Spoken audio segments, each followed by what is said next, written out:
Je pense qu'une question essentielle avec les images, c'est de devenir familière. S'il est vrai que les images, c'est des territoires d'expérience, ce sont des extensions, des prothèses de nos expériences, ce sont des exemples, des concentrés d'expérience, alors, comme pour toute expérience, il faut l'expérimenter, il faut devenir familier. Et les images ne sont pas comment dire, dans une case, dans un coin, et puis avec la bonne étiquette, ou avec une étiquette une étiquette unique qu'il faut reconnaître, identifier. Un film peut parler, oui, il peut parler, je sais pas, de la différence entre les sexes. Il peut parler aussi du temps qui passe. Il peut parler, je sais pas, de la guerre, de la politique. Il peut parler de l'amour. Il peut parler de la fragilité de l'existence. Tout ça ensemble. Il peut parler de ce que ça veut dire comprendre quelque chose, de ce que ça veut dire sentir quelque chose. Et tout ça se superpose. Une question n'exclut pas l'autre.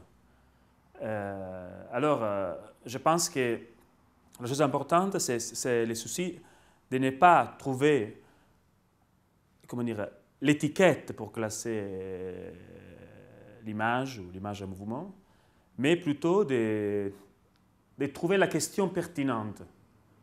Il y en a plein de questions pertinentes, surtout si c'est un grand film ou si ce sont des images fortes. C'est de se familiariser, c'est-à-dire plus on fréquente les images, c'est-à-dire ces formes d'expérience, plus on a la possibilité de s'y attacher et donc de les comprendre. Beaucoup de gens peut-être n'aiment pas, je ne sais pas, un certain cinéma, simplement parce qu'ils ne le connaissent pas, ou parce ils connaissent par l'étiquette, ils savent, je ne sais pas, oui, que c'est le cinéma, je ne sais pas, soviétique, je ne sais pas, d'après la Révolution, ils savent que ça existe, ils savent qu'il y a Eisenstein et tout. Combien de films ils ont vus? Combien de temps ils ont passé avec ces films-là? Donc, voilà.